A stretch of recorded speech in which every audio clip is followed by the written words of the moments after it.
अस्सलाम वालेकुम everyone and welcome back to my channel.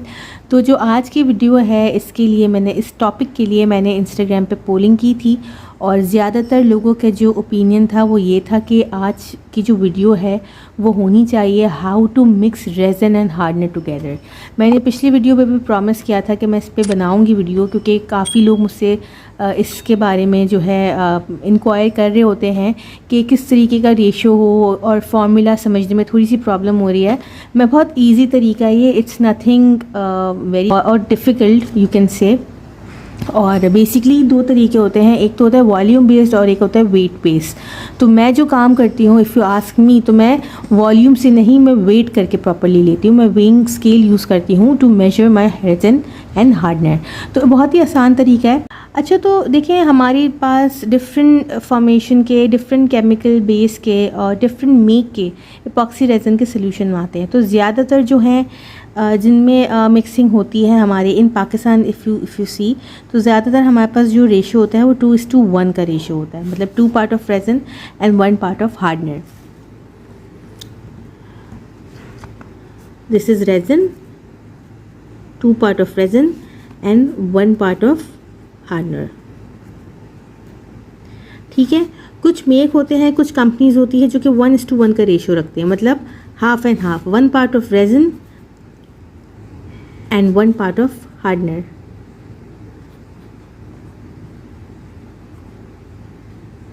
So we are going to talk about 2:1 का ratio. हम इसके बारे में बात करेंगे 2:1 के रेशो के बारे में, कि इसमें कितनी क्वांटिटी ऑफ रेज़न लेना है और उसमें कितना हमें हार्डनर डालना है।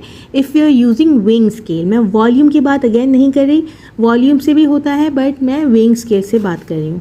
इसमें ये होता है, सिंपल सा तरीका है। अभी मैं यहाँ पे आपको इन रिटन एक्सप्लेन करूँगी, उसके बाद मैं आपको डिमॉन्स्ट्रेट भी करूँगी, इसको प्रैक्टिकली करके भी दिखाऊँगी। तो आपने फॉर एग्जांपल अगर रेज़न आपने लिया है अपना जो है अपनी किसी भी आर्ट के लिए, आपने रेज़न लिया है 100 ग्राम्स। यहाँ पे आप ग्राम्स भी ले सकते हैं और आउंस भी ले सकते हैं, लेकिन अभी हम ग्राम्स के को लेंगे। 100 ग्राम्स आपने फॉर एग्जांपल रेज़न लिया है। अब इसका हाफ हार्डनर, इसका हाफ होगा 2:1, मतलब 2 पार्ट इसके हो गए, 1 पार्ट हार्डनर। तो 2:1 मीन्स इसका हाफ, राइट। तो इसका हाफ क्या हो जाएगा, 50। तो हार्डनर आपने लेना है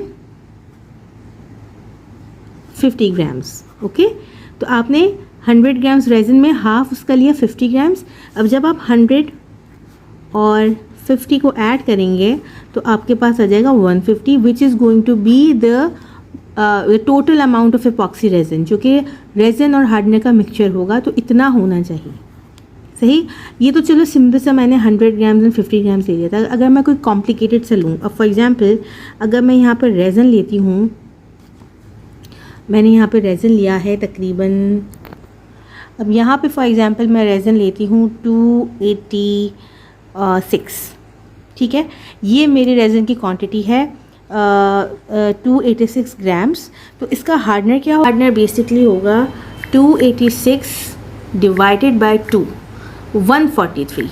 इसका हार्डनर की वैल्यू आ गई 143। अब हमारा जो रेज़न था वो 286 था, हार्डनर हमारा 143 हो गया। अब इसके अंदर अगर हम इस हार्डनर में 286 जो कि हमारा रेज़न था, हम जब ऐड करेंगे तो हमारे पास क्या आ जाएगा, 429 वैल्यू ऑफ इपॉक्सी रेज़न, जो दोनों का हमारा सोल्यूशन बना। 429 से हम थोड़ा ऊपर भी ले सकते हैं, हम 430, 432 तक भी हम सोल्यूशन ले सकते हैं। हार्डनर थोड़ा सा ज़्यादा बढ़ा भी सकते हैं, लेकिन बहुत नहीं बढ़ाना, वरना जो है हार्डनर रिएक्शन देने लगता है, आपका काम भी ख़राब हो जाएगा और जो रेज़न है वो बहुत जल्दी क्योर हो जाएगा, बहुत ज़्यादा हीट हो जाएगा, बहुत बिल्कुल ब्लॉक की तरह हो जाएगा कुछ मिनट्स के अंदर। तो हार्डनर बहुत ज़्यादा ऐड नहीं करना होता है। 2-3 ग्राम्स ऊपर हो जाए, 5 ग्राम्स भी ऊपर हो जाए तो कोई मसला नहीं है, बट कोशिश करें कि ज़्यादा ऊपर ना जाए। तो चलें जी, यहाँ पर मैं आपको डिमॉन्स्ट्रेट करके दिखाऊंगी रेज़न और हार्डनर किस तरीके से मिक्स करना है और कितनी क्वांटिटी लेनी है। इधर मैंने वेइंग स्केल लिया हुआ है और उसके साथ साथ मैंने एक ग्लास कंटेनर लिया है जो कि ट्रांसपेरेंट है। मैं अपनी पिछली वीडियोस में काफ़ी ज़्यादा एम्फेसिस देती हूँ स्पेशली बिगनर्स को कि जब भी रेज़न और हार्डनर को मिक्स करें तो ट्रांसपेरेंट क्लीन कंटेनर लें। इस वीडियो में आपको पता लगेगा कि मैं ऐसा क्यों कहती हूँ, वो भी आपको आगे जाके समझ में आएगा। उसके अलावा जब आप मिक्सिंग करें तो सबसे पहले तो आपने अपने वेइंग स्केल को समझना बहुत ज़रूरी है। First you have to understand your weighing scale. जब भी आप वेइंग स्केल के ऊपर कोई ग्लास रखें या कोई कंटेनर रखें, आपने वैल्यू ज़ीरो रखनी है। बहुत जल्दी काम नहीं करना, बहुत स्लोली आराम से पेशेंटली रखना है। मेक श्योर करें वैल्यू ज़ीरो हो। उसके बाद यहाँ पर मैं रेज़न पोर कर रही हूँ। इफ़ यू लुक क्लोजली,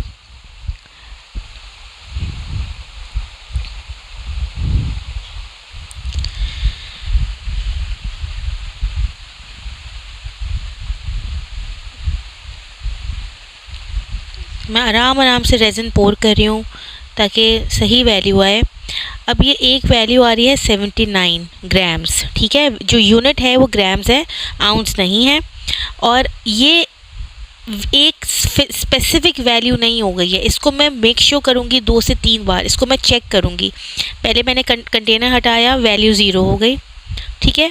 उसके बाद मैं इसकी वैल्यू को बिल्कुल ज़ीरो कर दूँगी, ठीक है। और आप इसको रिफ़्रेश भी कर सकते हैं कोने वाले बटन से, और आप ऑन एंड ऑफ भी कर सकते हैं। मैं अब इसको दोबारा रखूँगी, वही 78 79 के आसपास ही रीडिंग दे रहा है, सही है। उसके बाद मैं थर्ड टाइम फिर चेक करूँगी। I have to make sure कि रीडिंग बिल्कुल एक्यूरेट आए। अब देखें वही 77 78 इसी तरीके की ये रीडिंग देगा।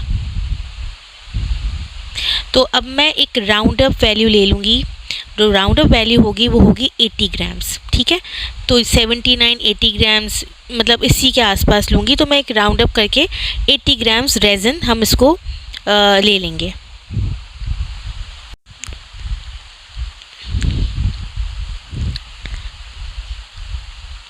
अब 80 ग्राम्स का हम दोबारा मैं आपको दिखाती हूँ वैल्यू कैसे होगी। तो यहाँ पर जो हमारा रेज़न और हार्डनर का जो वैल्यू आएगी वो 120 ग्राम्स आएगी। अब यहाँ पर मैं रेज़न में हार्डनर पोर कर रही हूँ, और इफ़ यू लुक क्लोजली तो मैं 123 ग्राम्स मैंने इसमें हार्डनर पोर किया है। और ये मैंने जानबूझ के 3 ग्राम्स ऊपर रखा है ताकि एक आइडिया हो सके कि ग्राम हार्डनर हम थोड़ा ऊपर ले सकते हैं, 5-6 ग्राम्स ऊपर ले सकते हैं। अब यहाँ पे 2 पार्टीशंस हो रहे हैं, ऊपर वाला हार्डनर है और बीच में लाइन है, और नीचे वाला रेज़न है। तो यू कैन सी कि दोनों अभी प्रॉपर्ली मिक्स नहीं हुए हैं। मेरी घड़ी में अभी 10:39 हो रहे हैं। मैं 3 मिनट्स तक इसको मिक्स करूँगी, और जब मैं मिक्स करूँगी तो इसीलिए ट्रांसपेरेंट कंटेनर का फ़ायदा ये होता है कि अब देखिए यहाँ हमें बहुत ईज़िली दिख रहा है कि हार्डनर और रेज़न एक जब हम मिक्स कर रहे हैं तो एक मिल्की क्लाउडी सा इफेक्ट दे रहे हैं। आपने उसको उस वक्त तक मिक्स करना है कि ये बिल्कुल ट्रांसपेरेंट ना हो जाए, क्योंकि ये अल्ट्रा क्रिस्टल है। रेज़न की जो मेरी जो फॉर्म है वो अल्ट्रा क्रिस्टल है, और इसके अंदर जो एक मिल्की एक टेक्सचर आ रहा है वो नहीं होना चाहिए। मतलब ये बिल्कुल सी थ्रू ट्रांसपेरेंट होगा, कोई स्ट्रीक, कोई लाइन, कोई स्ट्रोक नहीं आएगा। यहाँ पे 3 मिनट हो चुके हैं, इट्स 10:42, मतलब 3 मिनट तक मैंने इसको अच्छे से मिक्स कर लिया है रेज़न और हार्डनर को। एंड यू कैन सी कितना क्लियर और ट्रांसपेरेंट रेज़न सोल्यूशन बना है, और सिवाय बबल्स के इसमें कोई लाइन, कोई डिस्कलरेशन, कोई स्ट्रीक नहीं है। तो इसका मतलब कि ये अच्छे से मिक्स हो गया है। इसलिए transparent container specially for beginners बहुत काम आता है, क्योंकि इसमें पता चल जाता है कि दोनों चीज़ें क्या प्रॉपर्ली मिक्स हो गई हैं या नहीं, कोई लाइंस तो नहीं बन रही हैं, कोई और चीज़ रिएक्शन तो नहीं हो रहा। क्योंकि अगर थोड़ा बहुत भी मिक्सिंग में प्रॉब्लम होगी तो आपका जो है प्रोडक्ट सही क्योर नहीं होगा। इसके अंदर छोटे छोटे से अजीब से पैचेस बनने लगेंगे, और प्रॉपर्ली मतलब एक वो जो शाइन होती है वो नहीं आएगी। एंड यहाँ पे देखें कि जो नीचे फ्लावर पैटर्न बना हुआ है वो भी कितना विजिबल है। So that's about it. If you guys find this video informative enough, तो kindly subscribe to my channel, like this video and share it with your friends. और अगर कोई भी क्वेश्चन है, कोई प्रॉब्लम है, तो काइंडली आप मुझे इनबॉक्स कर सकते हैं ऑन इंस्टाग्राम। यहाँ पे मैं अपनी वॉल आर्ट आपको दिखा रही हूँ कि मैं इस पर रिसेंटली काम कर रही हूँ। ये 4x3 feet geode wall art बन रही है, और इंशाल्लाह सी यू नेक्स्ट टाइम।